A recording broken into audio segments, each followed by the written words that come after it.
This is yet another story where a person who was a caretaker of a child came out and did an interview, and they made it seem like they didn't know what was going on with this child, where this child is, what happened, tried to play the innocent role, put on a sad crying face, and come to find out that the person that you guys see on my screen probably had everything to do with this disappearance and the eventual death of this child, because they did find the remains of this baby in this story.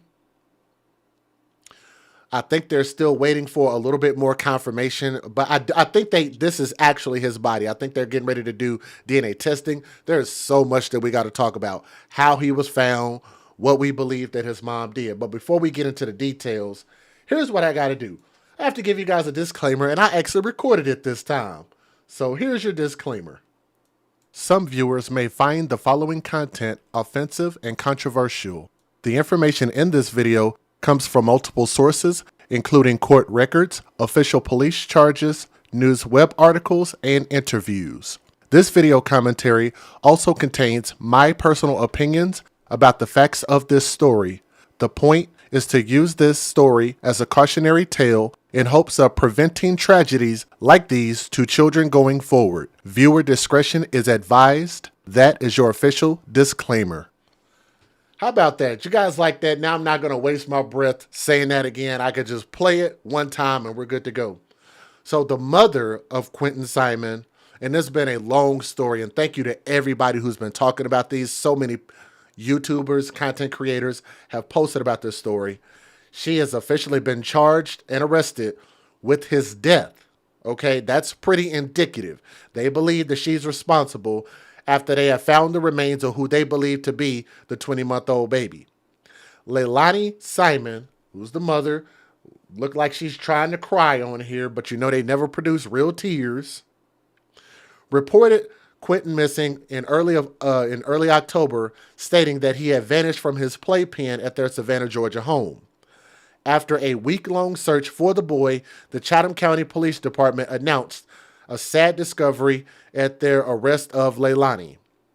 The Chatham County Police Department has arrested 22-year-old Leilani Simon and charged her with murder in connection with the disappearance and death of her son, 20-month-old Quinton Simon.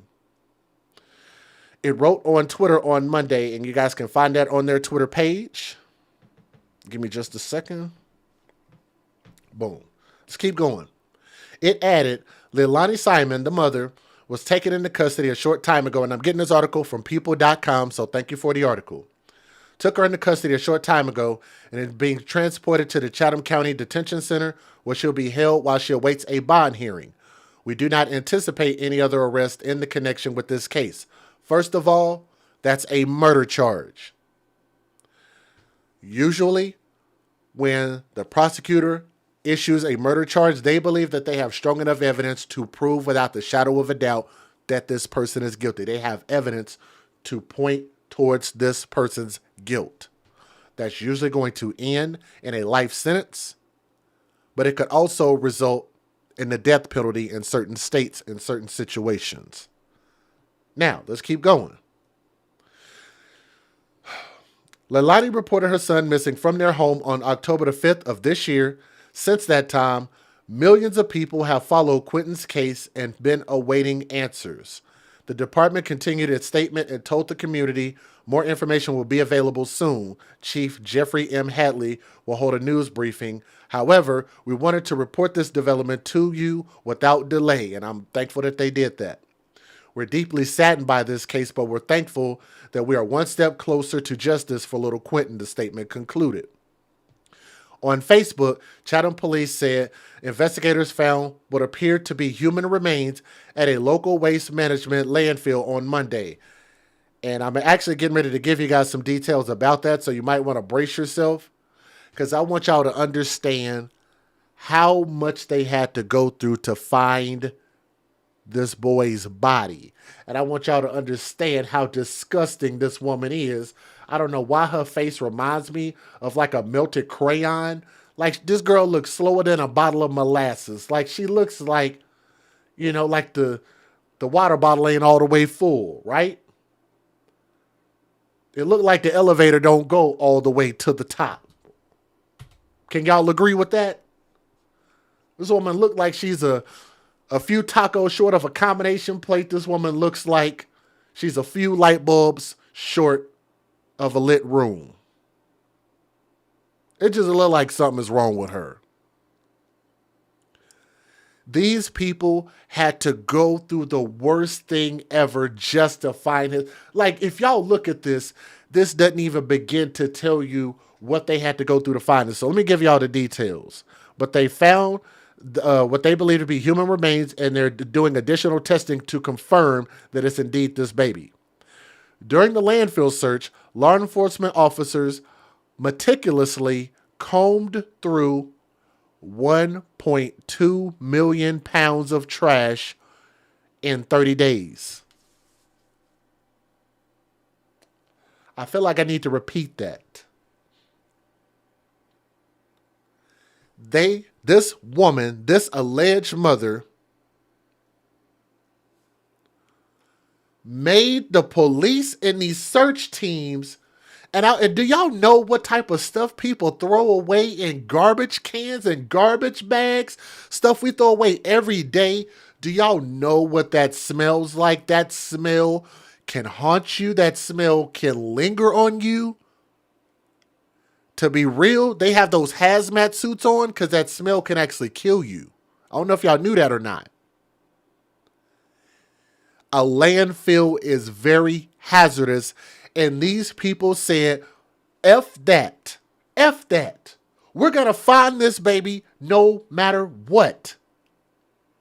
And they searched through 1.2 million pounds in 30 days. The working conditions were grueling and hazardous, and searchers knew that the chances of finding him were historically low. Here's another part that I want to talk about. There's bacteria.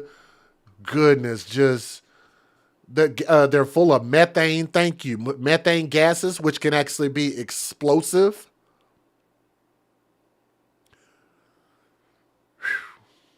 But check this out.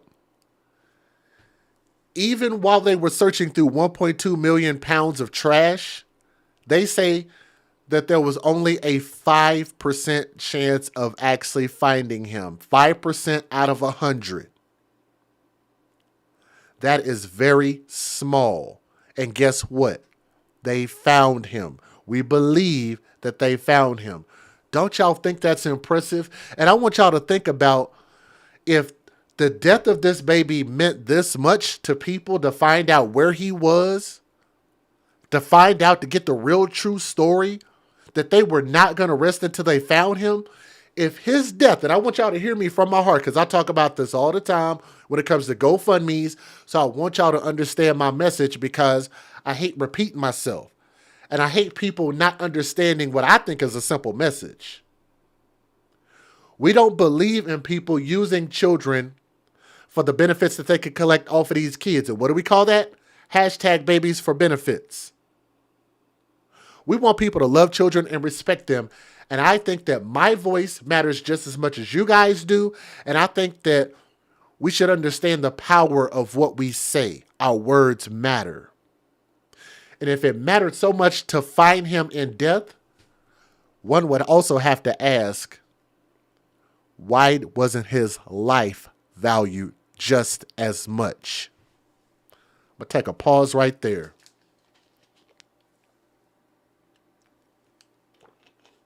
Just like Cupcaking, we're going to talk about her also. Thank you.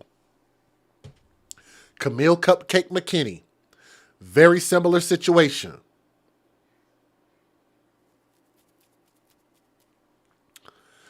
If we are going to go through all of this to find dead children, then why can't we respect them equally? We should respect them more. We should respect children more. And if I'm saying something y'all don't agree with, please let me know. Just tell me. But I believe, may God rest his soul, thank you. I believe that children matter more in life than they do in death. But I'm just saying, if we're going to go through this for the death of a child, why can't we go through this for the life of a child? If we're going to donate somebody $100,000 damn dollars for a GoFundMe to give this child the best funeral ever that has ever been known to man, then why can't we take that same $100,000 and invest it into these children's life, invest it into these children's schools, invest it into our roads, invest it into their education, right? Invest it into their food. Too many of these children are eating bull crap that is not substantial for sustenance. Those are big words for me. Knock those out the park. We feed children food that is not substantial for sustenance. Their bodies are being fed trash. And you know what's so funny about trash? That this baby was thrown in the trash. And if this mother treated this baby like trash, then there was somebody that would have treasured this child. If you didn't love this child, which clearly you didn't, you could have given the child up. She could have given the child to her mother. She could have given the child to the biological father. I guarantee you the biological father wouldn't have done this. But she didn't. Because she knew that she had custody and she felt like it's my world, it's my way, and I can do what I want, y'all, right? In a little flea bag head of hers. This woman is crap. Absolute crap. She's worse than the landfill that she dumped her son in for these people to look through for 30 goddamn days. Isn't that stupid? That's just flat out stupid. Do y'all want to see her interview? I think I have it here. I'm going to skip some of this. She's charged with murder, concealing the death of another, and false statements or writings that conceal facts or fraudulent documents in matters of government, which are all felonies. She's also been charged with false report of a crime, which is a misdemeanor. It's not clear if she has a hired attorney who can speak on her behalf. They said they did not immediately, I could skip that part. Authorities named Leilani as a prime suspect roughly a week after she reported him missing. A day later, she spoke out and said that she was hopeful that Quinton was still alive. I'm going to show y'all just how little she cares about this child. Let me give you guys the fair usage, which I also have recorded, because I don't want to keep repeating the same thing. Let's get it. Federal law allows citizens to reproduce, distribute, or exhibit portions of copyrighted motion pictures, videotapes, or video discs under certain circumstances without the authorization of the copyright holder. This is called fair use. It is allowed for purposes of criticism, news reporting, teaching, and parody, which doesn't infringe of copyright under 17 U.S.C. 107. Like I said, for some people, you might not understand where I'm coming from, so I just pray that if you listen with an open mind and an open heart, that maybe that my words will matter to you, that we continue to keep spreading these stories. If you will hit that thumbs up, it'll help us do that. You could also copy the link and share it and send this video to somebody. Post it in a group because we want more people to start advocating for our babies.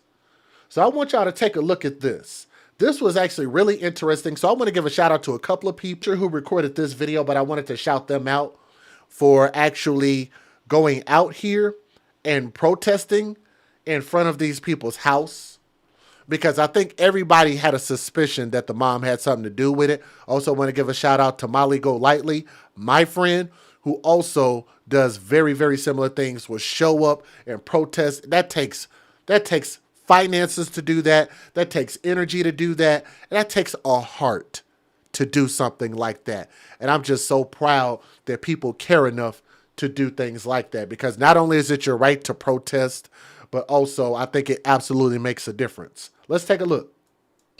Leilani, it's Andy Cole with WJCL. Did you kill Quinton? Do you want to talk? Do you want to talk about it? No. I'd love to hear about it. No. I want to tell your story. No, we don't care about telling a story. Why don't you tell their story? Because they call my friend. That's all y'all got to say?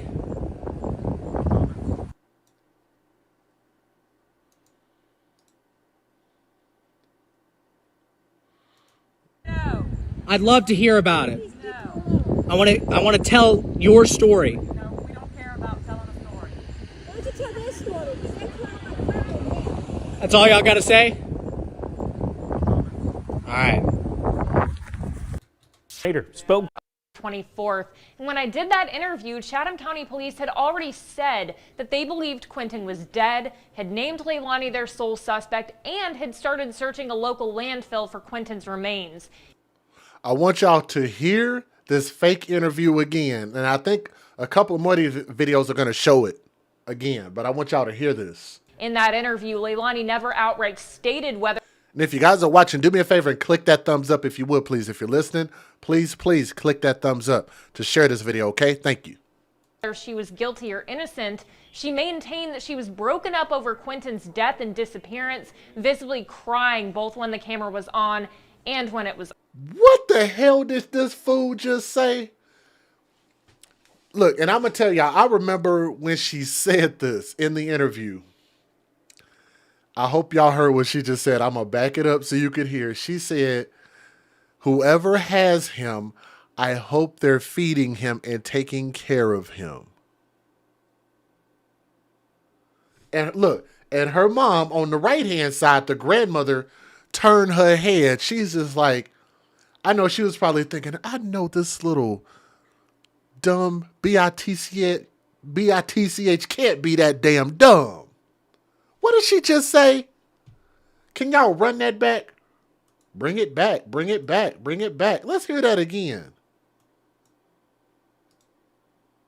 Cut off her mother to say she hoped he was alive. We want him found happy and alive. We want him back in our arms, holding us. That's what we want.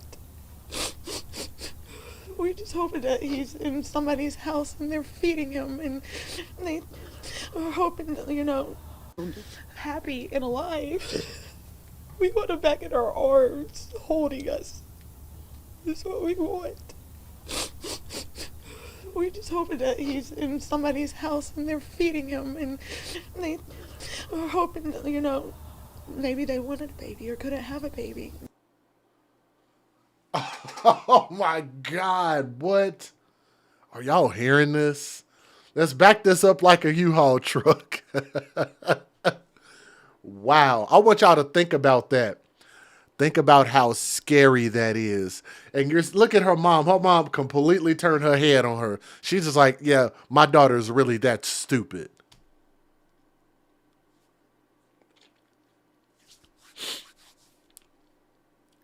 She's really that stupid. She said, I hope he's in a house somewhere being fed and being taken care of and that he's happy. All the while, she knows that she caused the death of her child and caused him to be in a landfill where search crews had to search through 1.2 million pounds of trash to find his body. No, ma'am, he wasn't in somebody's fucking house. Laughing and eating and playing. Do you think that's what people do when they kidnap children? I hope he's happy. That's what people who kidnap children do with the children. Right? Is that what people do with kidnapped kids? Last time I checked, I think you can Google search some of these scenarios and find out what really happens to children who are kidnapped. They are not playing with them and laughing with them and changing diapers and taking them to daycare, bitch. That's not what's happening. Let alone that dumb ass scenario, excuse my language. But to know what you probably did to this kid, and I don't ever think that she's going to actually tell us, they're going to have to look over a baby's body who's probably been in a landfill for at least 30 days and guess. They're going to guess, in their best estimation, what he actually died from. Isn't that stupid? Maybe they thought they were his savior, but it's not. That's their best hopes at this point. An important note about this case, in the news conference after Leilani was arrested, Chief Hadley said that he does not expect that they will arrest anybody else. Mike? Good evening. Thanks for joining us. I'm Max Deeknight. Leilani Simon will spend her second straight night in jail tonight after being charged with murdering her 20-month-old son, Quinton. Simon reported her son missing more than 6 weeks ago. Police arrested her. And I just caught with somebody in the chat. I did hear her say that. She said maybe they think they're his savior. I did hear that. Savior? So here's what a feeble mind thinks. A feeble mind would think that using the words, maybe they thought they were his savior because you believed in your mind, that's your subconscious coming out, that he needed a savior to be saved, which means he was in harm's way. And if he was in harm's way, who might have caused that? Probably the person speaking the words and saying the words, child's savior. That's a huge red flag. Yesterday after finding human remains in a Chatham County landfill. Right now, the FBI is conducting DNA tests to confirm that those remains are Quinton's. Tonight, many are awaiting for Leilani to make her first court appearance on tomorrow. We're also hearing more from people close to Quinton. Decisions of her life and called the FBI agents and let them know that she was signing herself out and she could not come back here, and that she was going to be a flight risk because she could not come back here because she was going to be back on the streets doing God knows what with God knows who. She went and picked up Leilani's belongings from another center, and then she took... Let me take a pause real quick. I noticed some people in the chat are saying this. So let me ask, because I'm sure some people that watch this on the replay are probably going to say the same thing. How many of you guys believe that the grandmother probably knew more than what she said? Because to be honest, I'm kind of on the fence about that. My heart wants to say, I don't think she knew. I don't think the grandmother knew. But I wouldn't put it past her either, though. Does that make sense? I think the mother is probably 100% guilty. Leilani, I believe she's guilty. But grandma, I'm just not so sure that she just didn't know anything. Reason I say that is because she seems like she's, well, I'm going to be down there with her and we're going to find this kid and I'm on my daughter's side, right? And a lot of times, I'm just throwing this out there because I know some people in the chat might agree. Let me know if y'all agree or not. We're live right now. You can post your comments in the comments section. If you're subscribed to the channel, you got to subscribe first. But we have seen too many times where the grandparents or other parents involved in these situations knew something, saw something, and didn't say anything, or even participated in the death or missing of that child, the disappearance of that child, and left the child with the mom. So I'm not sure. Somebody else said the same thing. Grandma had custody and left the kids with the daughter. Ooh. Wow. Okay, now that changes a lot. Because like I said, some of y'all might be a little more familiar with this. There is a ton of information. This has been going on for a little while now. Let me tell you why, if that's the case, if the grandmother had legal guardianship, if she had custody, if she was the custodial parent at the time, because for whatever reason, maybe the mom wasn't suitable. Maybe the mom had the child or children taken away from her and they had to place the child with a kinship. If they gave it to the grandmother and she now has custody, grandma had custody of all mama's 3 kids. What? So let me ask y'all this, because I'm not sure, because the reports didn't specify this unless I missed it. Why did she lose custody? Leilani knew that she was going to have to pay child support to grandma. Ooh. Ooh-wee. Now that I did see. I saw somebody on Facebook post that. Oh, goodness. We got a lot to talk about now. She had drug issues. Huh. Okay. I'm just going off of what people are saying in the chat. As far as a scenario. So for drugs, she lost the kids because of drugs. So here's the thing. Have y'all ever heard me talk about the thug zoo? You said Houseway? Let me talk about this. We've talked about the Thug Zoo, and I want y'all to remember that thug, the word Thug, does not refer to a skin color. The word thug is an action, a behavior by a person who is a non-law abiding citizen. Thuggish behavior. And we talk about people who take their children to the Thug Zoo, take them inside the Thug Lion Cage. This has been a AFC colloquialism for the past 4 years. So just so y'all know, this has been my thing for a minute. Talking about the Thug Zoo. Yes, I'm going to get some Thug Zoo shirts. Like crossed out or something. I think I might have to do that.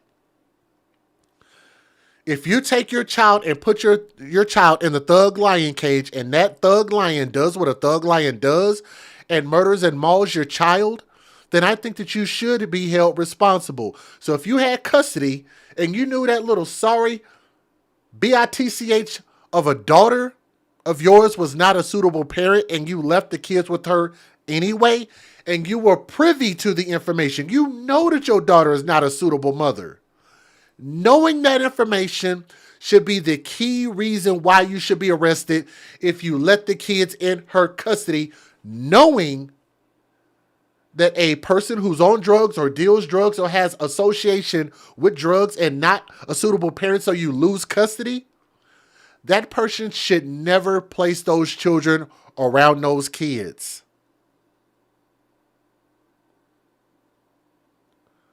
So the death of that child should fall on the person who had custody. So let's revamp what we just said.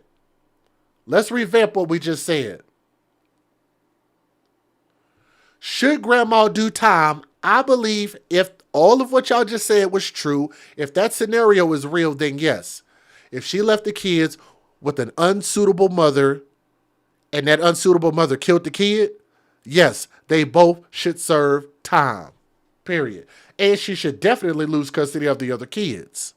Wouldn't need to babysit that day. You wonder what he had to endure from the time that he left my house. Good job, chat. That's why we got the live chat. Good job, y'all. I really, really think that's dope that everybody is really following these stories. And hit that thumbs up. We're doing really good. We want to try to get 1 thumb up for everybody watching. If y'all could just help us do that, subscribe, and then you can chat after that. Okay, here we go. House till the morning when I got the text. You know, I can't even imagine. I don't want to think about it because it's... Ask this, because I'm still not real sure. What is the theory on how he ended up disappearing? Because here's what I'm going to guess. I'm going to guess that she probably got mad, beat this baby up, he died, and then she threw him in the trash to hide him. That's the scenario that makes sense to me. She was probably in a drug-induced rage, killed him, and then was like, oh, I got to get rid of the body, and then act like he disappeared. Tell me if I'm wrong, but it seems like that makes sense. Why did she leave him? So that's actually a 2-part question. I have 2 answers for your 1 question. Why did she leave him there? First of all, it could have been work. Maybe she had to go run some errands. Maybe she needed a break, number 1. The second possibility is because this is why it's so difficult for family members in general to get custody of these kids. CPS and DHS ought to know this, which is why you got to be real careful who you give the kids custody to. Because a lot of times they're going to feel sorry for these mothers. They're going to be like, well, she's a mother. Of course she should have access to her kids. I think she's suffered enough. Yes, she should be able to see her kids.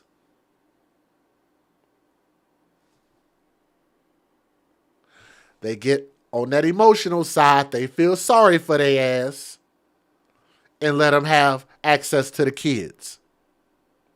They're not thinking logically at that point. They're thinking emotionally at that point. Does that make sense? Those are the 2 scenarios. Either she needed to take a break to go do something, go run some errands, or the other part of that is because she maybe felt like she's the mother. Maybe she's learned her lesson and she needs to be around her kids. Either way, it's wrong. Mother of a Savannah toddler who went missing more than a month ago. Oh, and y'all said she was being evicted in order to pay child support. Woo! I forgot about that part. Okay, so let's address the child support. Do we have any men, any fathers in the chat? I know we got a lot of awesome mothers. I know a lot of women tend to listen to this channel, and I'm so thankful for everybody who supports what we do. Let me ask, do we have any men? Do we have any fathers out there outside of myself? It is commonplace in our society, in our world, for men to have children with women, whether they want them or not. If you have sex with a woman, if she want to produce the kid, she gonna produce the kid. Her body, her choice, right? But it's funny how it's her body, her choice, but it's both of y'all responsibility, even though she gets to solely make the choice, but you got to live with whatever she chooses. But then again, if that's the rules, then fellas, we got to do better, period. And that goes for me too. That absolutely goes for me too. If I don't like the rules, don't play the game, right? Don't let the little head outthink the big head. Ain't that the way that the shit works? So a lot of y'all think that I just be pointing the finger at everybody else. No, I'll point the finger at myself. But at the same time, most men, and especially black men, because black men statistically, and shout out to Tommy for this statistic, most black men pay child support more consistently than any other race of people that are on child support. That is a fact. More consistent about paying it, which means there are a lot of other people out there that just flat out aren't paying it and flat out aren't being parents. But at least they're not going out killing kids. See what I'm saying? We have this heavy burden of financial responsibility. It can crush your life. It can ruin your life. It can make it to where you can't even afford to support yourself to do basic things. And the reason I say that is because child support can get to a point, which is really why I believe that in America, y'all need to stop. And I'm trying to tell y'all now, and I don't want to get flagged for saying this. Hear me when I say this, ladies, and my mothers, my parents. Hear me when I say this. Mark my words when I tell you the last thing that you want is more government involved in your business. You think that it might be just this one thing, this one issue? It's usually not how it works. It's usually a rabbit's hole. It's usually Pandora's box. When you open Pandora's box, there's a lot more that comes with that, right? Thank you. Somebody says, say it loud. I'm trying to tell you. You don't want more government in your business.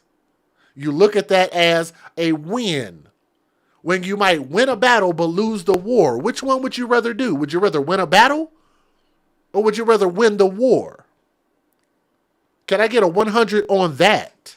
Please. I'd much rather win the war.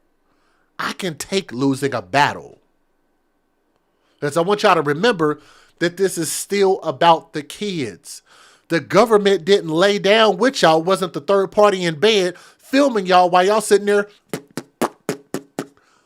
plugging each other, right? They weren't in your business while you were sitting there, like, take that, girl. Oh, yeah.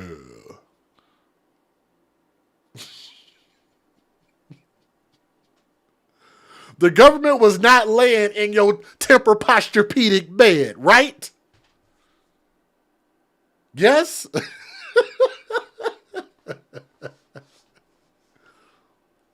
They didn't get to get theirs out all on your girl too. They didn't get none of that.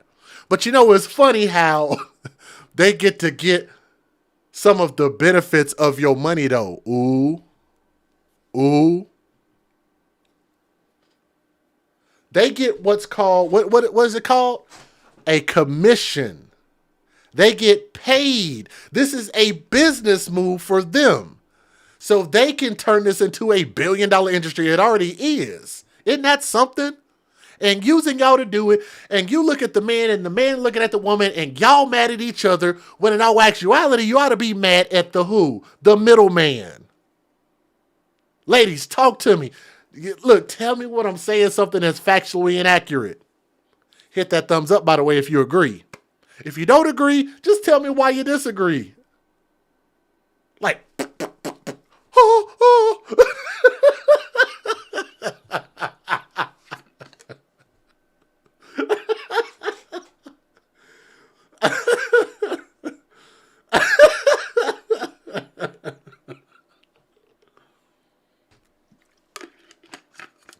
Let me tell y'all a little ejaculation text. Oh my God, you need to stop. But let me tell y'all something.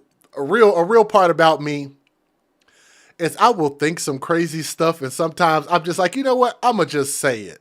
I know they're going to think I'm crazy as hell, but I'm going to say it anyway. I'm going to act it out. I'm going to make the sound, okay? I'm going to make the damn sound, right? Because that's what y'all sound like when y'all be in bed. Anyway, so instead of us looking at each other as partners in crime and we ought to try to figure this thing out together, we're looking towards a third party, and the third party just sitting there like, money, money, money, money. Making paper off of us being mad at each other. Isn't that something? And the kids suffer. Is that how I sound? Yes. Yes. That is accurate, ma'am.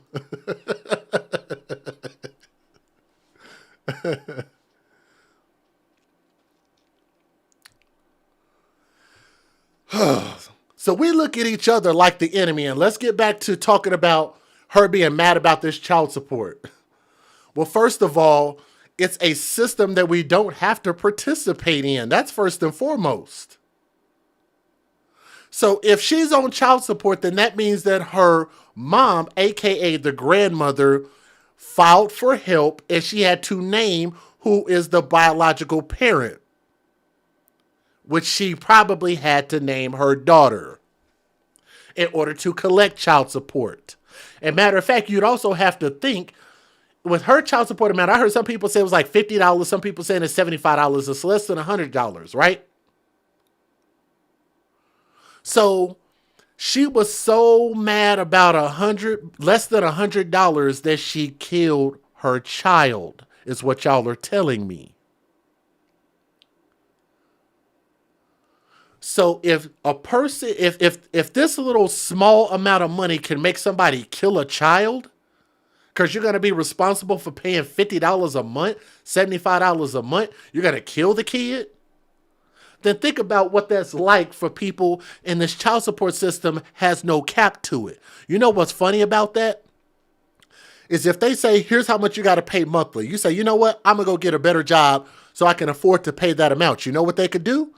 Okay, now we're going to raise the bar. You know how they say moving the goalpost? That's essentially what that is. Tell me when I'm wrong. We're still talking about this story, but we're also talking about what this child support system actually does and why it's bad. They just move the goalposts. They just make the amount higher. You go make more money, they go take more money. You go make more money to take care of that, then they just go request more. How is it that you can have somebody who can clearly take care of a child financially, and just because they're a millionaire, you say, you know what? Now you're going to have to pay $50,000, $100,000, $200,000 a month. That makes absolutely no sense. Unless you are a single entity known as marriage and you have to split and dissolve those funds. Then that makes sense. But just because y'all out here plugging each other for a check, which is also babies for benefits, that makes no sense, and it should have a cap on it, because all it's doing is causing us to be more and more irresponsible as a society.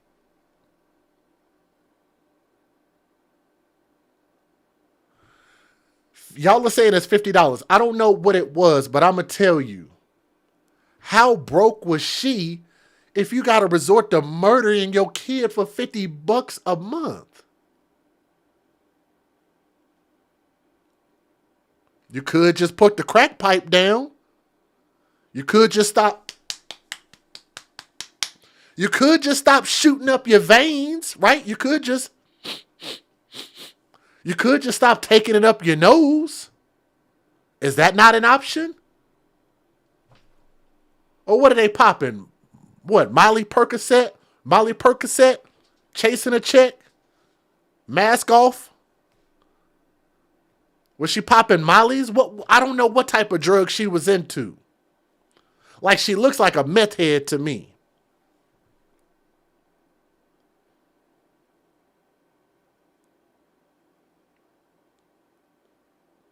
It should have never have gotten to this point. First of all, I continue to say this, and I will say it again. Men under the age of 30 years old should not be made into fathers, and they shouldn't be putting themselves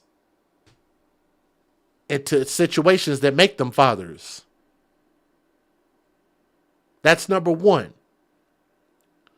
Number two, if a mother is going to have kids, then she should be able to prove that she can financially take care of those kids without anybody's help at all. Or you shouldn't be having the kids. She got 3 kids. She's under the age of 25 years. Let me make sure. How old is she? She's under the age of 25. And I know this is going on a long time, guys, but I got a lot to say. Is that okay? Is it okay for a man and for a father to care about these babies? Is that okay with y'all? I truly hope so. The mother is 22 years old. She's 22. What the fuck does a 22-year-old woman need to have 3 kids for? At 22 years old, after the first one, they should have been like, nope, you're on birth control. Nope, we're going to put you on the depot shot. Right? Somebody should have stepped in and made sure that she can have no more kids, because I can guarantee you she wasn't able to take care of one of those kids, let alone 2, let alone 3. Everybody get what I'm saying? Now let's keep going. If y'all got a problem with anything that I'm saying, that's what the comment section is for. Just type it in there and just tell me what I said that was factually inaccurate. Is in jail charged with his murder. Leilani Simon facing several charges this morning, from malice murder to false reporting. Officials scoured this landfill for the remains of Quinton Simon for weeks, and we just learned yesterday they believe they found them. We want to get right out to our Nakaya Carrero, who is live for us this morning. Nakaya, there are just so many emotions tied to this case for everyone involved. That's right, Emma. Frank, from family members to investigators to people in our community to people outside our community who have watched this story unfold on national news. This morning, Leilani Simon is here sitting behind me at the Chatham County Detention Center awaiting her bond hearing later today. Of course, you'll remember Quinton Simon vanished back on October 5th. Investigators scored the home, the neighborhood, then the waste management landfill site off Little Neck Road. Weeks later, they say they found what they believe to be his remains. During a news conference yesterday, investigators opened up about this heart-wrenching case. What happened to this 20-month-old child is unthinkable. No child should be harmed by anyone, let alone the person in their lives that should be their protector. Here's what Chatham County Police Chief Jeff Hadley had to say when asked about the timing of Leilani Simon's arrest. She doesn't deserve a Thanksgiving, quite frankly, if I can go off script a little bit. Quinton deserves that. Now, Chief Hadley said he believes they have a very strong case. I think this is the bond hearing, if I'm not mistaken, so let me play this. I was here from Judge Joe Huffman presiding. Be seated and come to order. Good morning, everyone. Good morning, Judge. All right, make sure my phone is over here. Interrupts with these. A lot of microphones up here. Madam Clerk, we're going to call the first case. I don't need to read through the appearance information since we're going to deal with that case first. If you want to call that case. Leilani Simon. And for the record, this is Chatham County Recorder's Court. I'm trying to adjust to all the microphones and stuff up here. Chatham County Recorder's Court and Joe Huffman, Judge Pro Tem at the moment, standing in for Chief Judge Tammy Stokes. We're here in the matter of State versus Leilani Simon, CRN 221-005-004. Ms. Moorhead, are you representing the state in this matter? Yes, Your Honor. And on behalf of Ms. Simon? Attorney June Vogel with the Public Defender's Office. I represent Ms. Simon. Good morning, counsel. So I see that Ms. Simon is not present on the screen. Are you waiving her presence today? Presence and formal reading of the charges, Your Honor. Okay. Well, I'll wait. Well, formal reading of the charges. She is here charged before this court with murder, false report of a crime, false statements, and concealing the death of another.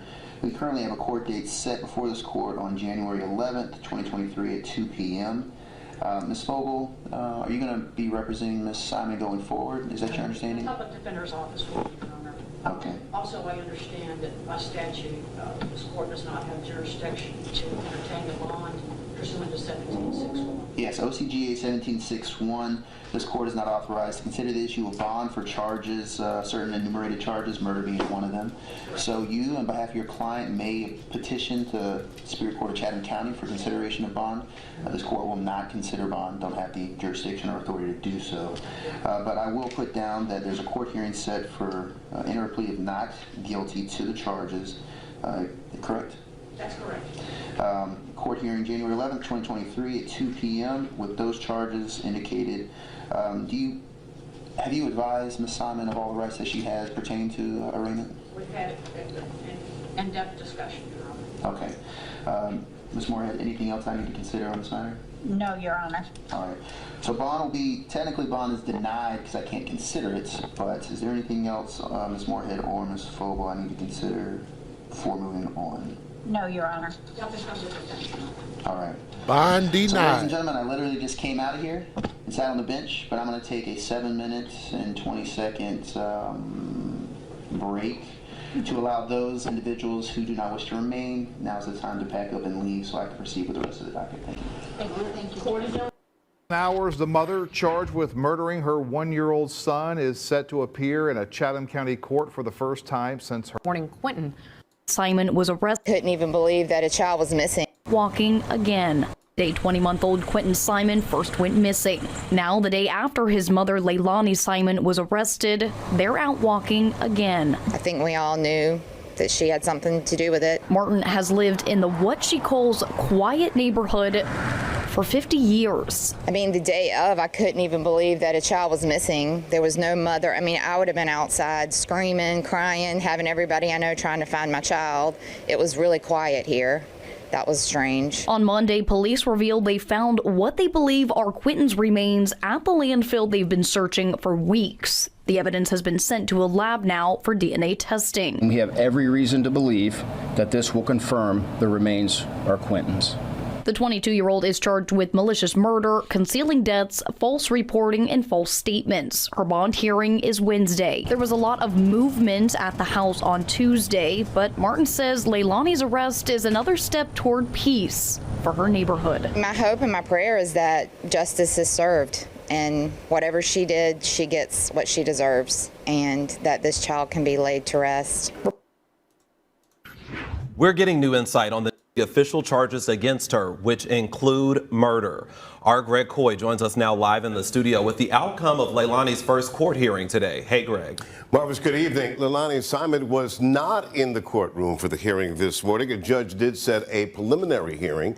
Now, it's scheduled for January 11th of next year, January 11th, 2023. And at that preliminary hearing, the state will have the opportunity to share some of the facts of the case and explain why there was probable cause for an arrest. Police believe that they found Quinton Simon's remains pending the results of DNA testing. Leilani Simon was arrested Monday afternoon and booked into the Chatham County Detention Center, Marvis. And Greg, are police talking about any other persons of interest maybe involved in this case? Police said at their news conference on Monday that they do not anticipate any other arrests in this case, but if that changes, of course, we'll let you know. Let's pause right there. Let me give you guys my closing thoughts. That's the biological father, by the way. Y'all are saying that he lives in Atlanta. I haven't heard much from him at all, but y'all are saying that's the biological father. So I want to be on record, and I want to say this. Based on what I believe to be correct information, that the grandmother had custody and she let the daughter be around the kids or have access to the kids to the point to where grandma wasn't supervising, wasn't around them, and then the baby ended up missing, dead, and found in a landfill, I believe that there should be some charges for the grandmother putting those children, or at least this child, in that position. I think that should be an arrestable offense, and I think that she needs to do some time in prison also for causing this. I don't really know how much time. I'd say a couple of years, maybe 5 years max, maybe. I don't really know what the proper judgment would be for that, but we're probably not looking at any judgment for her for putting this child in danger based on what we understand. As far as the mom, she should have never been around this kid. There is no excuse for whatever reason it caused her to do this. She should have got her life together, and she absolutely shouldn't have had any children at all. Hashtag TTO. This woman should have never been born with ovaries. Is that harsh of me to say? I honestly don't believe so, and anybody familiar with this story will probably concur and agree with what I just said, that she should have never been a parent. She should have never been allowed around these kids. And dad, if he's the father of all three of them kids, should have probably stopped after one. I'm sure you knew something was wrong with this girl, okay? So we got to start having accountability all the way around, all right? But I'm pretty sure that this is going to come out. It's going to be confirmed. We're probably not going to do an update that this is the little boy that was found. So let's wish him an RIP, because we're pretty sure that that is absolutely Quinton Simon, that they had to look through 1.2 million pounds of trash for an entire 30 days. People should not be subjected to that just because some, God, I want to say so much stuff that'll give me flag. Just because this stupid individual didn't want to be a parent and didn't want any responsibility. Okay? She needs maximum time in prison. There is no type of what do you call it? You can't fix a person like this. I don't know the term for it. But life in prison, maybe even need to get the death penalty. But we'll find out what happens. We'll probably do an update on the final sentencing. But thank you guys so much. Continue to share these stories. Run these views up. Share them. Leave comments. We want to make sure that everybody in the world knows about Quinton Simon, because that little prince deserved an opportunity to grow up and become something great. So let me get his face back up. I'm going to get the mom's silly little face off my screen. Young Prince. RIP. There's no rehabilitation. You can't fix stupid. Thank you so much. But make sure you guys leave a comment, like, share, and subscribe to the AFC podcast, because this is what we talk about all the time. This is what's important. Thank you.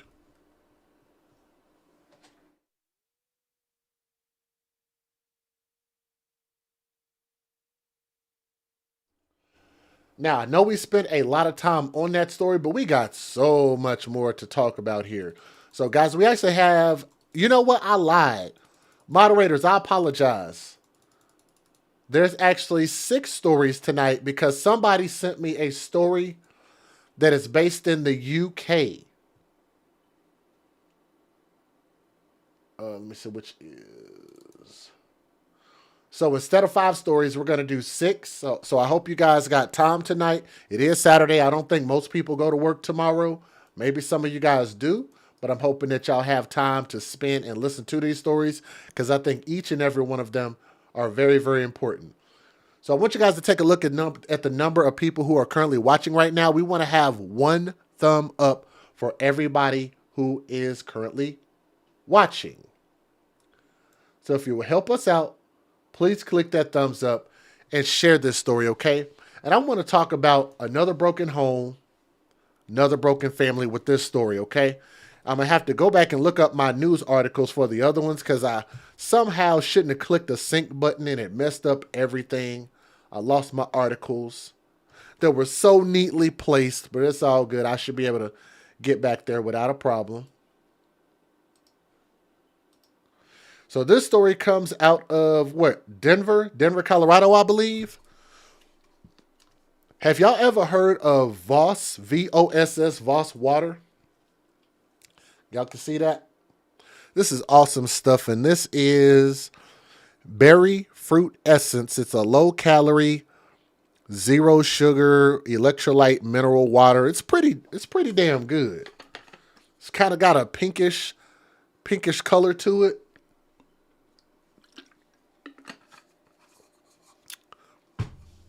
Pretty good stuff. Pretty good stuff. Have you heard about the Levi Cash Smith case? Off the top of my head, I would have to say no. But let me look it up real quick. Oh, was it recent? Okay, so I'm looking it up just by the name, and I don't see anything that comes up. So if you want me to look into that story, you're probably going to have to send me an email to the afcmatters@gmail.com. So if you have a story you want me to take a look at, the name doesn't ring a bell. But if you want me to take a look at it, you drink zero water, you like it? I like all kinds of water, to be honest. I got Ozarka water right here mixed with my ISO detox tea. I drink Aquafina. I drink, I forget the other type of pH water, and then I drink a little Voss from time to time. But the stuff is so expensive, I can't buy it all the time. But let's talk about this story. And in so many of these stories, let me back that picture up real quick. In so many of these stories, we're talking about not only broken families, but whenever people ask for custody of a child, they accept custody of a child, and then they abuse that privilege of being a caretaker of that child. I think it's the most horrendous thing you could do. It's completely voluntary. And I think that type of action makes you just as bad as if a biological parent did this, because that's uncalled for. You could have just kept yourself out of the ring, out of the running for this child. So that's what we're going to talk about in this particular story. I think it comes out of Denver, if I'm not mistaken. But let me give you guys a disclaimer, because I know I'm going to make some people upset, but some viewers may find the following content offensive and controversial. The information in this video comes from multiple sources, including court records, official police charges, news web articles, and interviews. This video commentary also contains my personal opinions about the facts of this story. The point is to use this story as a cautionary tale in hopes of preventing tragedies like these to children going forward. Viewer discretion is advised. That is your official disclaimer. That is so much easier to just play that rather than me trying to just repeat it all the time. But nonetheless, thank you to our channel members, our moderators, for those who support what we do. Like, we continue to keep trying to bring awareness to prevent these situations. And like I said, I think a lot of people have seen these stories, or if they've seen stories similar to this, there should be no reason that this baby ended up in this situation. And I'm going to tell you guys this, that this child was loved. He had a great teacher. And this is a young man that literally could have changed the world. He could have run this country. He could have been anything. And he had a smile that even his teacher will admit that lights up a room. Okay. Now, in June, Denver police, and I'm getting this from 9news.com, so thank you for the article. Denver police responded to an apartment for a call about a child who was unresponsive. The child was 8-year-old Demetrius Wilson, and he died from his injuries. And since his death, News 9 has been looking into the circumstances. Some of what we do, some people would consider to be, people like me and others, to be investigative journalists, because sometimes we don't have the full story. We'll go out and do research.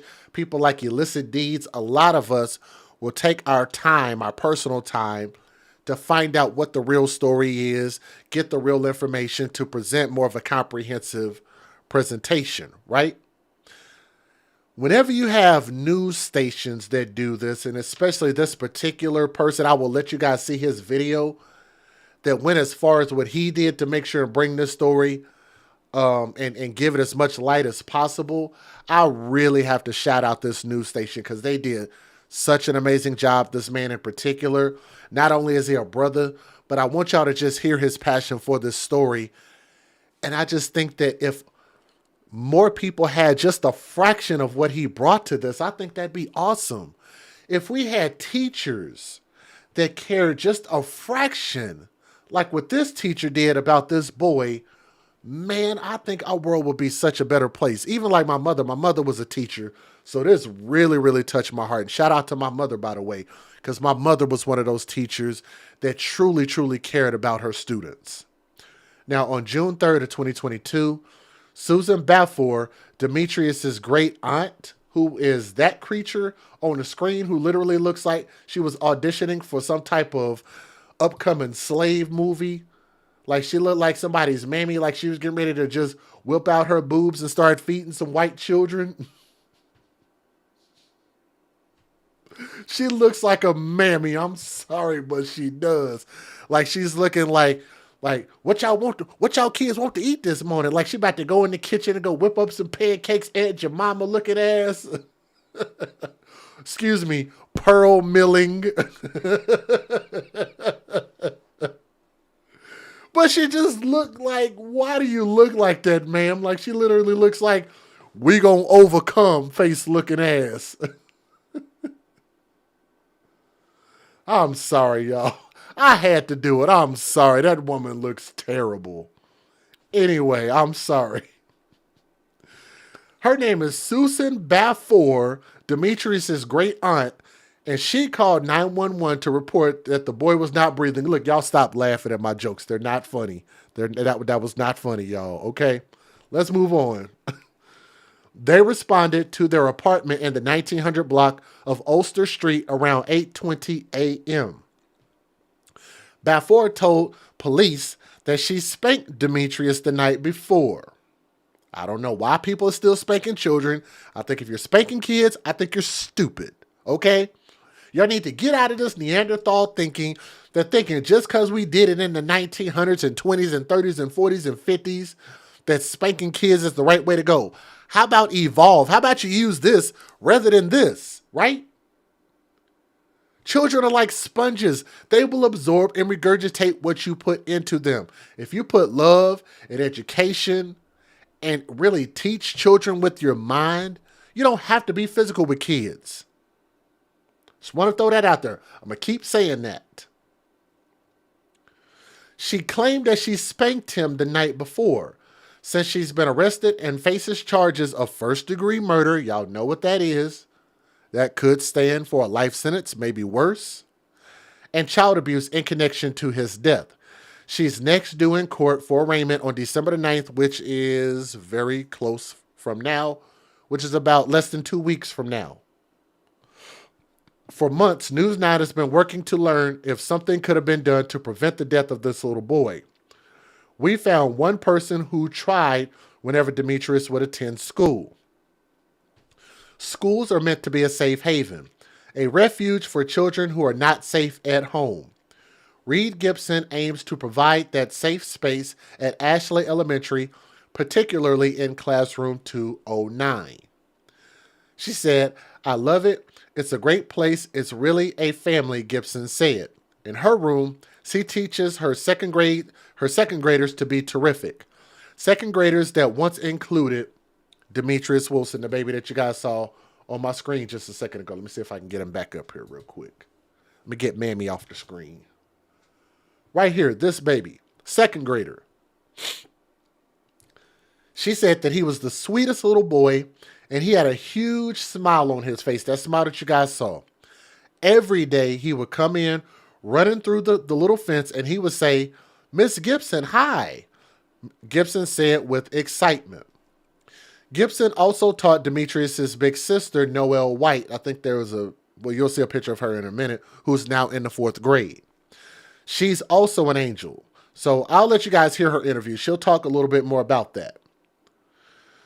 Let me skip some of this. Let me read this part. This is actually important. Children are unable to protect themselves physically and emotionally, even verbally, said Colorado Child Protective Ombudsman Stephanie Villafuerte. I can't say her last name.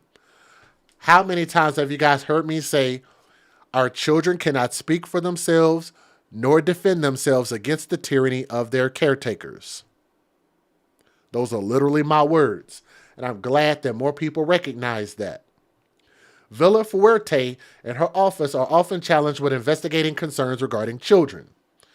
I want to try to skip to some of the more important parts.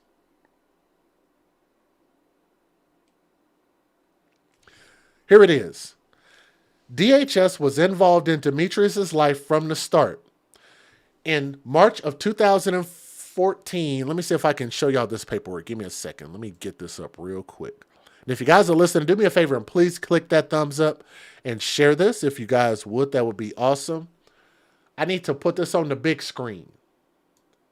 I'm going to cover myself up. You might not be able to read it, but I want you guys to understand the gravity of this. They've been involved in his life from the start. In March of 2014, Demetrius was born with marijuana in his system. The hospital contacted Denver Human Services. Over the years, DHS investigated 4 other reports regarding Demetrius and his older sister, Noelle. So you guys see the paperwork. You know that I'm not making this up. That includes a February of 2017 incident when DHS removed the children from their mother's home, meaning she was a bad mom, #bad mom, and placed them in the custody of their great aunt, Susan Balfour. So that means she volunteered herself to take care of these children, and that makes this even more egregious. Balfour was cleared by Human Services for kinship placement after background checks were completed. However, legal custody belonged to DHS until Balfour was granted parental rights in October of 2017, so she became the legal guardian of these kids. Permanent placement for Demetrius and his sister, Noelle, had to take place within a year of their removal from their home due to their ages. It was a decision Demetrius' family thought was the correct one. At first, it started out okay, according to his aunt, Candace White. I had him like every other weekend, said his dad, Anthony Wilson, and it just stopped. White noticed the changes too. So some of this I can actually skip because I want y'all to hear this from them because they're going to do an interview.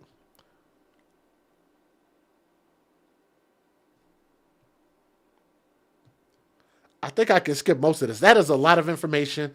They're going to show this in the video, so I want to go ahead and give you guys the fair usage so you can hear it directly from the interview people. Here we go.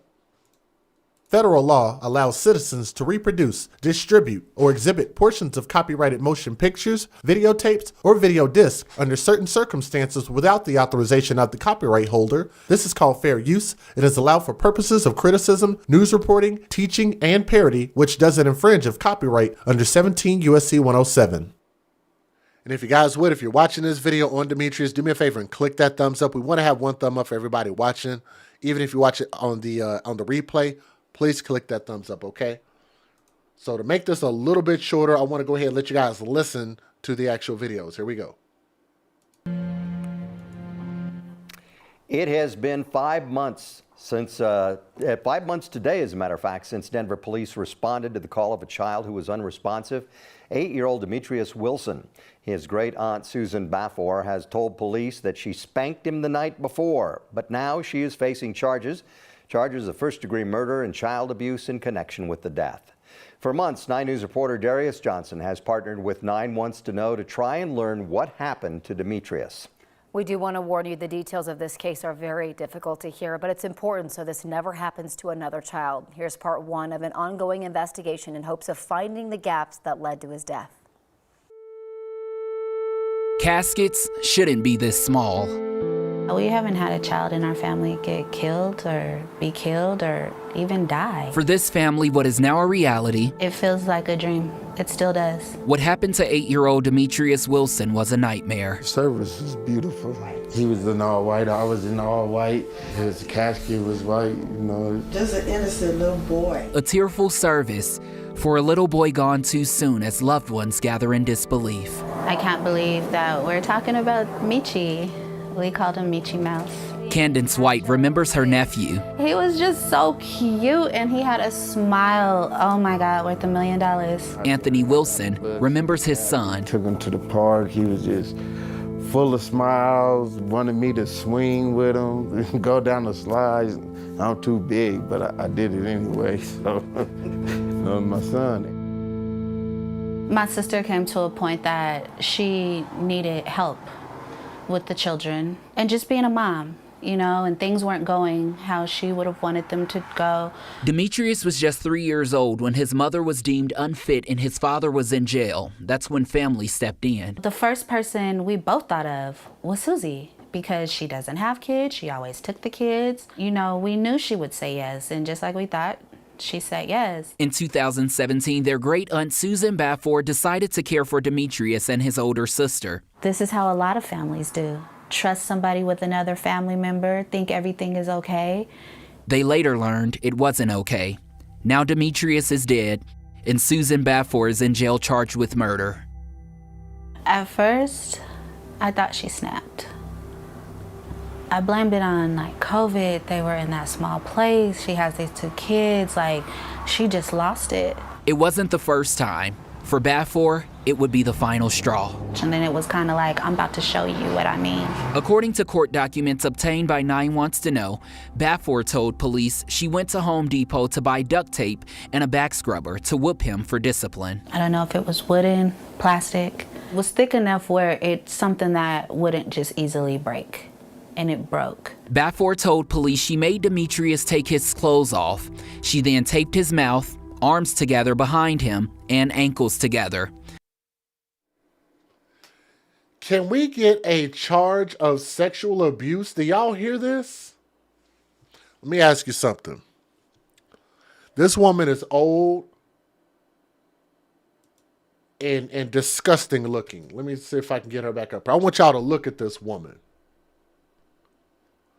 She don't really know this kid and probably don't, and she's proven that she don't give a crap about this kid. I'm going to say this and I'm going to say this again. Why does somebody who is not the custodial parent need to see a child naked? You don't think that she sexually abused that kid? Especially with her looking like would nobody actually want her, and she's probably been living alone, right? She one of those types.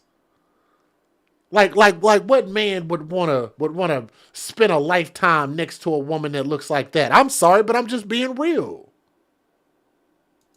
She's a terrible looking woman. She did a terrible thing. Y'all can get mad if you want to. That's the damn truth. Why can't you look at a situation and just tell what it really is? That is a bad looking woman. Look at that. Oh, we gon' overcome. Face looking ass. I'll get it for you, massa. Face looking self. Come on, man. What you think she was asking this boy to get naked for? You don't think that she probably did something in a sexual manner to this little boy? Huh? An innocent child on top of that. If she beat, and I want y'all to think about this, for y'all say I'm going off the rails. This kid was an excellent, excellent child. If she could beat him to death, you don't think that she would sexually abuse him? Look at this again. This is proven in court documents. She told him to get undressed and she taped his mouth and arms together. And it broke. Baffour told police she made Demetrius take his clothes off. She then taped his mouth, arms together behind him, and ankles together. She then struck him all together about 40 times all over his body. And she made my niece watch the entire time. And made and made his sister watch him with no clothes on. Come on, somebody talk to me, please. Y'all might get mad about the slave jokes, but don't that sound like slavery? Again, please tell me when I've said something that's not accurate, that's not factually accurate.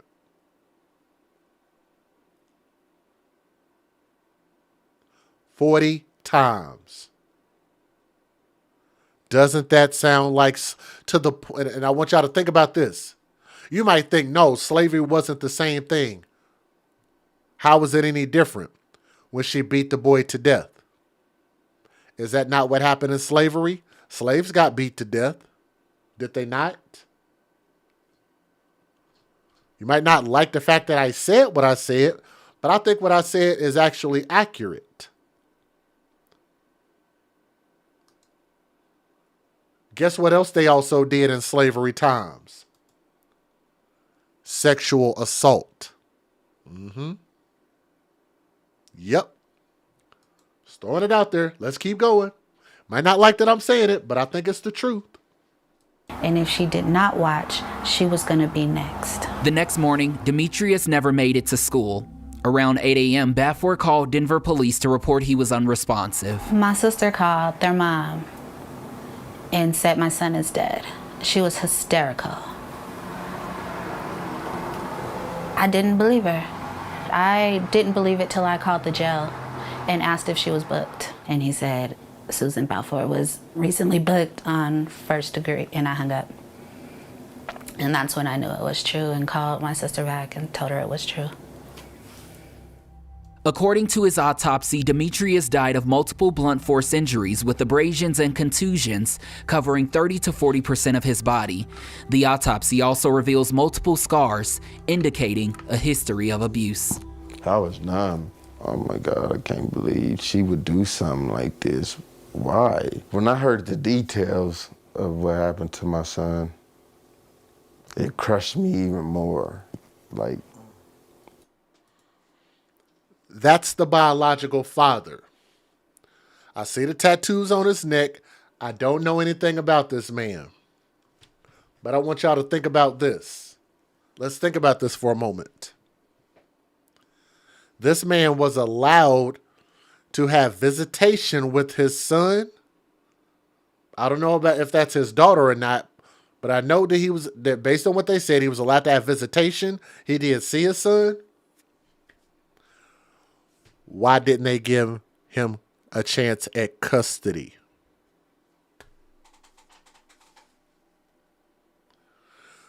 So you went to the great aunt,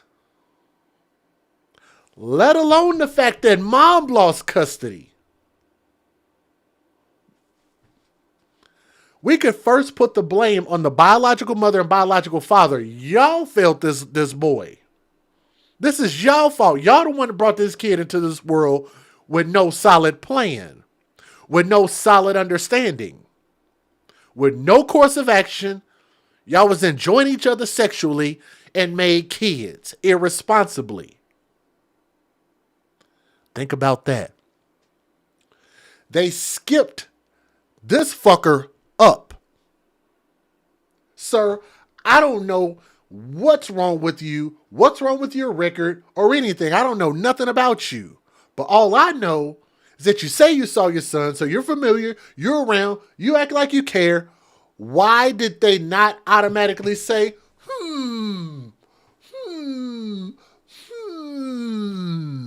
let's see. Mom is a shitty mom. She can't take care of the kids. Who should we call? Maybe we should call, Ghostbusters? Maybe Ghostbusters can be a parent to this child? You mean to tell me the great aunt was more of a consideration than the biological father who brought the child into this world? For that reason alone, sir, if you're watching this video, I question you. What is it about your character? What is it about your background that made you not a suitable candidate? Did you not try? Did you not care? Did you not know? To get on here and be like, yeah, man, it hurts my heart that this happened, y'all. And my boy was a good boy. He smiled so much, y'all. And I'm going to frown my face up and I'm going to act like I'm upset, y'all. But you didn't get custody. Somebody in the chat is saying that he was in jail.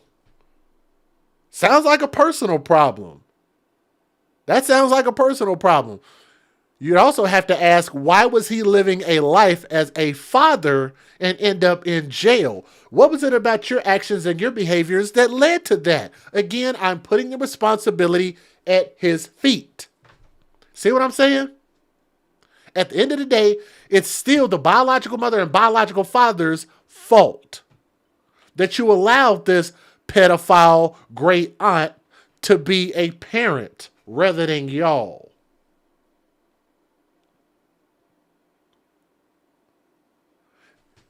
It was more important for you to do what you did instead of presenting yourself as a suitable caretaker to put yourself in a position to be a parent, to take care of your own flesh and blood, your own DNA. Isn't that something? I'm not going to feel bad for him. Can we get a hashtag, I smell a GoFundMe coming? Uh-huh. I do. Smells like a GoFundMe coming real soon. My whole demeanor just changed, man. Like, oh my God, I can't believe she did this to my son. Shock and disbelief that the decision to leave a child in the care of someone they trusted would lead to the loss of their innocent little boy. I still feel like we're gonna go to court and Susan's gonna say somebody came in here and did this to them. Our family trusted you with them. It's hard for me to truly believe this happened.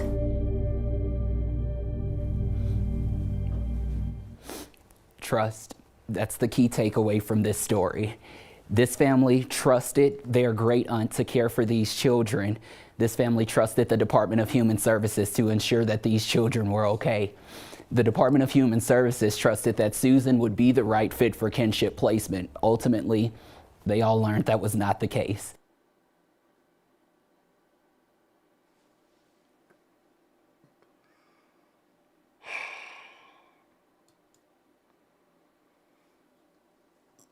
Ladies and gentlemen, look, I'm going to be real. I tend to get a little bit distracted while watching these stories, right, y'all?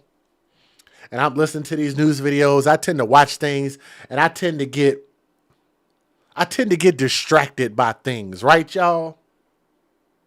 I tend to just watch stuff and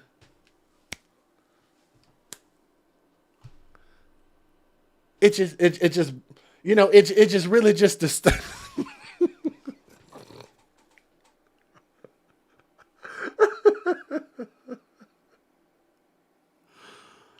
Look, he is a good dude. This reporter is a good dude. Hashtag no fun for me. I like that. I like that. I'm going to try to be nice, y'all. I'm going to try to be nice, y'all, okay? Because this man went out there and worked his buns off, y'all. He worked his cute little buns off to go out there and present this story, right? I really do. I really think that this man went out there and did a great job. Because he went to that school and he did an interview, which I'm about to show you guys here in a minute, honey. Okay, let me stop. Let me stop. Let me stop. Today we continue our coverage. This ongoing investigation hopes to find the gaps in the system that led to the death of Demetrius Wilson. It's jokes. Denver police found the 8-year-old unresponsive back in June. Now his great aunt is accused of beating him to death. For months, Darius Johnson has partnered with 9 Wants to Know to learn what happened to this sweet little boy. Now we've learned his teacher says she did what she could to intervene, and she says if DHS had done its job, Demetrius might be alive today. School can be a safe haven, a refuge for children who are not safe at home. I love it. It's a great place. At Ashley Elementary. It's really a family. Particularly room 209. Reed, are we in your classroom right now? We are in my classroom. This is where Reed Gibson's second graders are taught to be terrific, Second graders like Demetrius Wilson. He was the sweetest little boy. He had this huge smile on his face. Every day he would come running in and he would say, "Miss Gibson, hi!" Miss Gibson also taught his big sister, Noelle White, who is now in the 4th grade. She's also an angel. They both are just such great kids, and I feel lucky to have been a teacher for them. This year, in room 209, That was the first thing I put up when I came in. Demetrius's smile and spirit remain. I think just looking at his face and seeing that smile and that grin, I mean, that's the smile that he had every day, all day. Even after his life was cut short. It's something you never want to see, and especially for a child who's 8 years old, who still had so much left to give and was just taken way too early. Children are unable to protect themselves, physically, emotionally, even verbally. Stephanie Villaforte is Colorado's child protection ombudsman, often investigating concerns regarding children. They may not have the skills they need to say, "I need help." So the idea is these professionals in their lives take over that responsibility for them. That's the responsibility of a mandatory reporter. Certain professions require people to report child abuse or neglect to the Department of Human Services. That includes teachers like Ms. Gibson. I don't even know that I could make a count of how many I've done. A dozen, less than a dozen? More than a dozen. And how long have you been a teacher? This is my 5th year. DHS was involved in Demetrius's life from the start. In March 2014, he was born with marijuana in his system. The hospital contacted Denver Human Services. Over the years, they investigated 4 other reports regarding Demetrius and his older sister, Noelle. That includes a February 2017 incident when they removed the children from their mother's home and placed them in the custody of their great aunt. Susan Baffour was cleared by Human Services for kinship placement. Legal custody belonged to DHS until the department gave Baffour parental rights in October 2017. At first it started out okay. A decision Demetrius's family thought was the right one. I had him like every other weekend, and then it just stopped. I couldn't hardly make a phone call. And that's what I was saying about the biological father. He said he had his child every other weekend. If the mom lost custody, why not go for full custody? Bruh, if there was ever a time a father was going to win custody of their children, it should be when the mom loses the kids. That's what I don't understand about this. I'm wondering, what was it about his background or his behavior or his working situation that he couldn't take custody of his own child? I don't get that. That doesn't make any sense at all.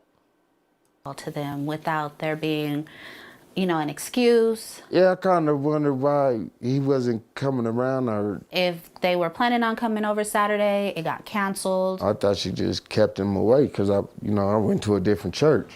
COVID created more isolation from their family. Demetrius and his sister attended school online. As a teacher, people say, wow, you really have an impact on these kids. You hang out with them a lot. You're with that child for 5 days a week, 8 hours a day. In October 2020, Ms. Gibson first became concerned for the kids' well-being. She had a cute little skirt and tights on, but she had ripped her tights in the bathroom while she was pulling them up. She went home, Susan saw that they were ripped. She came back the next day and she said, I got grounded because my aunt said that I took scissors into the bathroom and cut my tights. That's when she kind of broke down and was like, I don't want to go home. I don't like it there. I want to stay here. Let me tell y'all something. Y'all know how some people don't need to be in certain positions? And I'm not going to lie. I honestly believe Jay, he didn't want to. He was content with seeing his son on the weekend, like a lot of men. Now, I will tell you this, Peachy Tea Time. That's what he seems like to me, and I would have to agree with you. So, Dad, if you're out there listening, I'd have to concur. That's what it sounds like to me. It doesn't sound like you loved your children enough. This is what they call, what do they call it? Like a slam dunk, like an alley-oop. They just toss it up in the air and all you had to do was just finish it off. They put it right out there for you to get custody of your children. And let me tell y'all this. Most men who are on child support would jump at the opportunity, would chomp at the bit. If you say, I will give you custody and I will take you off of child support, most men are going to say, hell yes, give me the kid.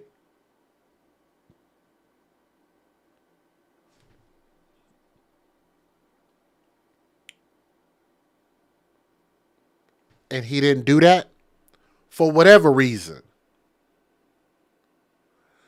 The reason why I say that some people don't need to be in certain positions wasn't about him.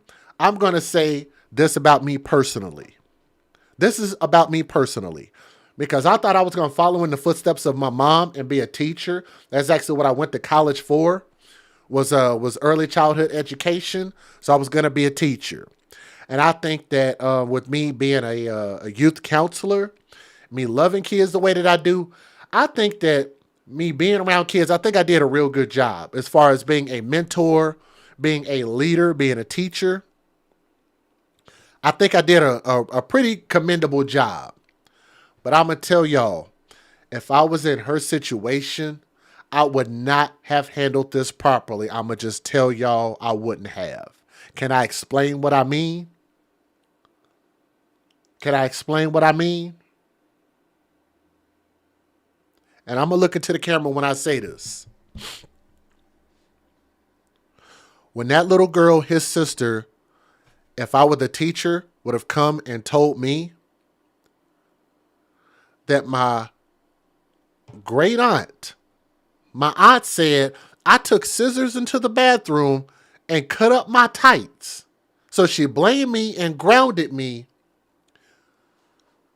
I'm going to tell y'all, I seem like a nice person, but I know there are just certain things that I can't handle. And one thing that I cannot handle is I cannot handle people lying on children. I don't like liars, period. I don't lie, and I don't like people to lie. I can't deal with lying properly. If you want to know the truth, don't, like, if your feelings are sensitive, don't ask me, because I'm going to tell you the damn truth. My mouth tends to get me in trouble because I'm very honest to a fault. If I would have heard that, guess what would have done next? Me acting improperly, I wouldn't have called CPS making more than 12 fucking reports. I wouldn't have called the principal. I wouldn't have called one of my fellow teachers, say, what you think I should do, y'all? I wouldn't have called down there to the police station and said, I think y'all need to go down here and go investigate this. Me personally, if I were in her shoes, I'm not saying you should behave this way. I'm just saying maybe I'm thankful that you have people like this that can behave properly. Because me, I would have shown up to great grandma Slavery's house and gave her a piece of my motherfucking mind. There's a good chance that I probably would have threatened her and probably would have lost my job, maybe even been sued because I would have been employed by the state. I can't promise you I would have handled that properly. I don't like people who hurt, murder, abuse, and lie on children. I have a deep-seated hate for people like that. Do y'all understand how deep that word hate is?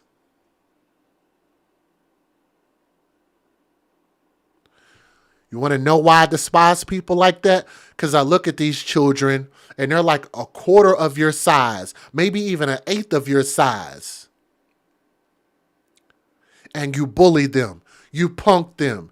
You make them fear you. You don't make them respect you. You make them fear you. You understand what I'm saying?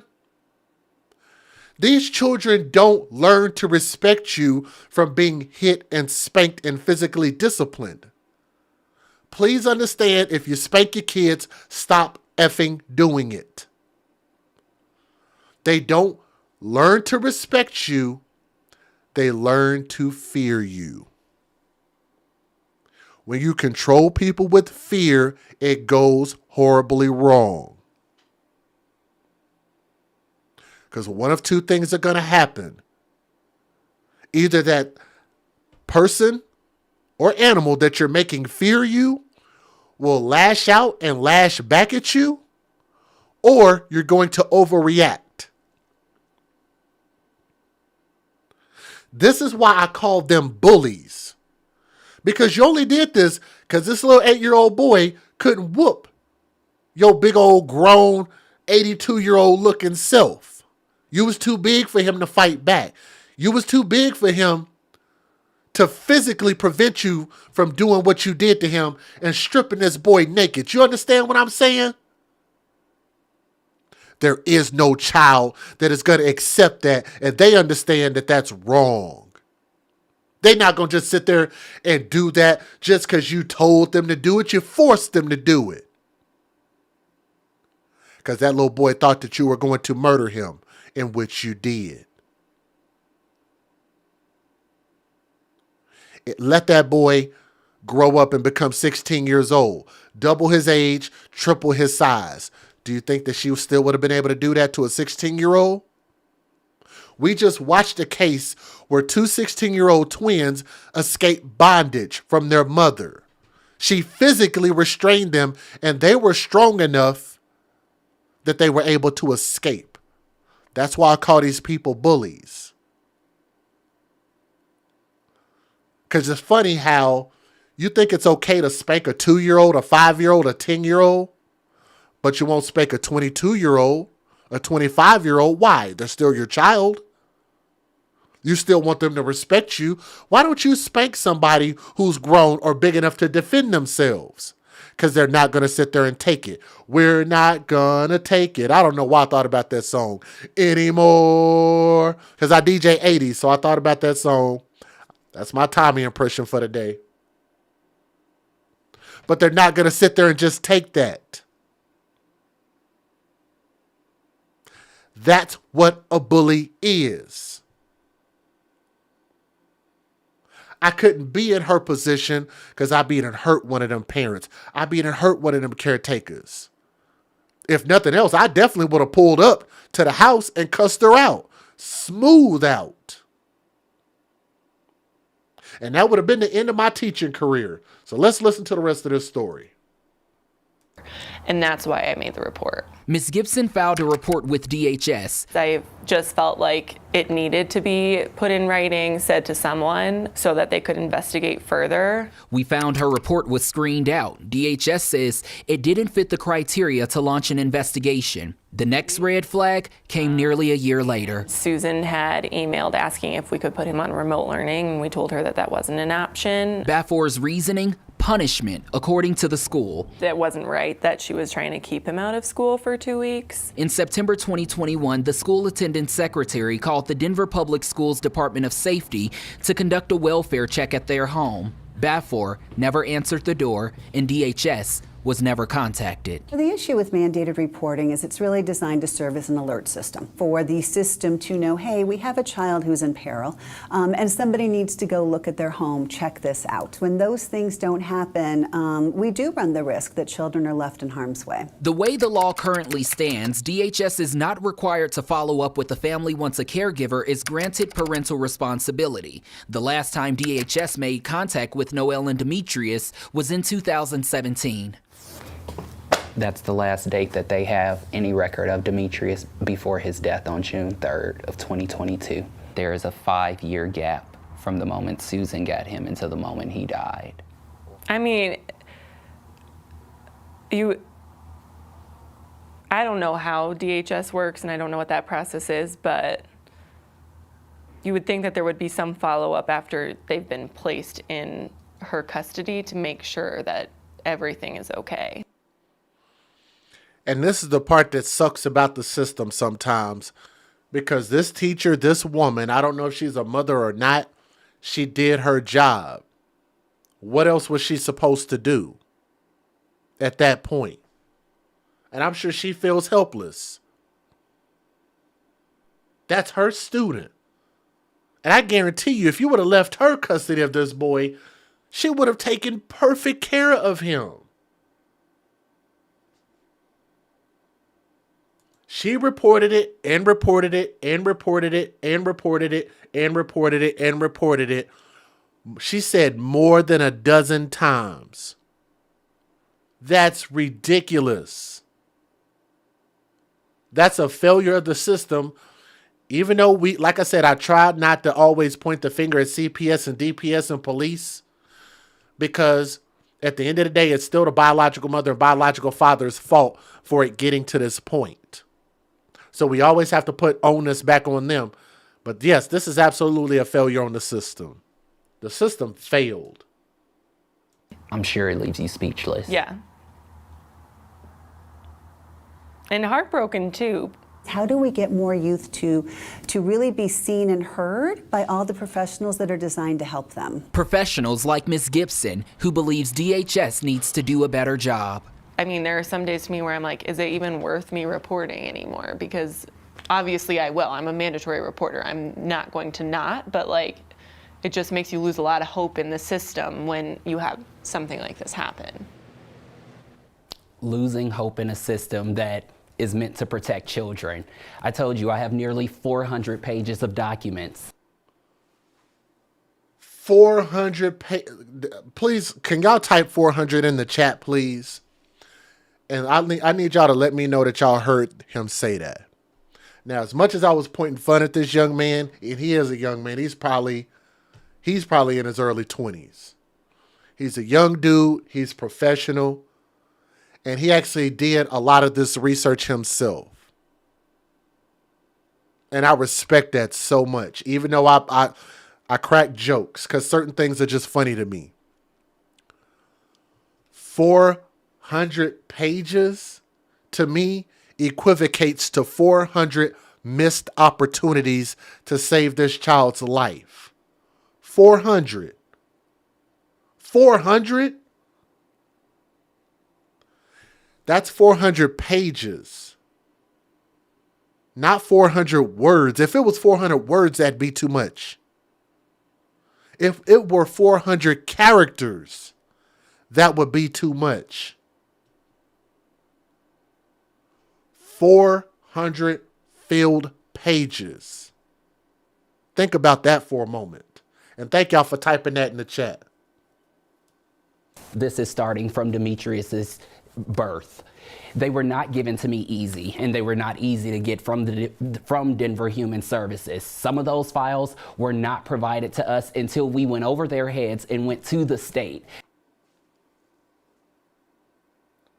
This is why I give him a ton of respect, because they could have just stopped where they were at, and they was just like, well, we didn't get any answers and we're going to stop there. And you know what? They kept going. They kept looking for answers, and they went and got their answers, and they got their documents. And that's why I was telling you guys early on, I respect this media team for going above and beyond, because that's real investigative reporting, and that's something that's very commendable. And those documents show that there is a massive gap where DHS never checked on Demetrius or his sister during the 5 years that they were in the care of Susan Bafor. So this aunt got custody. There's no requirement to follow back up? There is a requirement, correct. So there is a requirement to follow up 30 and 60 days after. However, there is no statute under the state of Colorado that requires the Department of Human Services to check in or follow up once someone has established permanent parental rights. Mm-hmm. So initially, they leave in February, they immediately go to Bafor. She's cleared of parental rights that October. They didn't have to go back and check on the kids at that point, and they didn't. So it's something that experts I've spoken with who say that's something that needs to be changed, because it could save kids from dangerous situations, especially when you don't have eyes on them. So that wasn't even part of the rules or the law then, but there were plenty of red flags though besides that. There were red. Y'all know I talk about red flags and yellow flags a lot, and they had a lot of them here that they just flat out ignored. Flags, you had teachers who were calling fouling reports. You know, this hasn't come out yet, but these kids miss more than 60 days of school in a school year. Any teacher looking at that is going to realize, okay, something is going on, and that's where they're making the calls. That's where they're calling the Department of Public Safety for the district to get someone to go to the home and check on these kids. Now, moving to the next story, we're really going to focus on his school records, the gaps within attendance, and also why the district policy didn't necessarily warrant an action from school leaders. We know this school has definitely done more to try to prevent this from happening again, and we're trying to see if the district will talk about that and see if it's something they are willing to implement as well.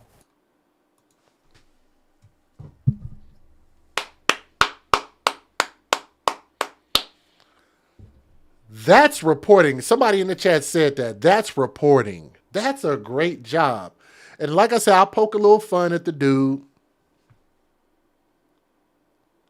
But he speaks very clearly, very eloquently, very direct, straight to the point,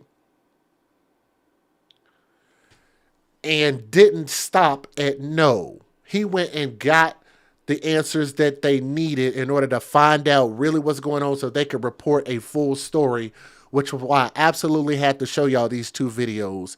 And I just have to commend them. I could actually stop that video right there. I don't know who the dude is, but if that's the kind of the work that he's going to do, then they've actually landed a gem hiring that guy, man, because he does a really good job. You got some people that just want the check. But I think exposing these criminals, exposing this behavior, exposing these failures is exactly what we need, which is also why I believe that my channel exists, which is why I created it, because I said as long as there is murder and abuse happening to these children, as long as they don't have voices, then that's what I'm going to speak on. And I'm going to speak on it until I hope that this thing, I can wake up one day and there's nothing to report. Until then, we're going to continue to keep advocating for justice. That's why we're the AFC. You can be an AFC advocate in your home, in your city, in your state, in your neighborhood, in your schools. You see something, you say something, you report it, and put the responsibility where it needs to fall and hold these people accountable, okay? But thank you guys so much for listening to Demetrius Allen Wilson's story. And y'all need to pray for his sister also. She didn't lose her life. His sister didn't lose her life, but she watched her brother get murdered in front of her face. Demetrius Wilson, young prince, R.I.P. And y'all please keep his sister in your prayers because she's going to need every bit of it.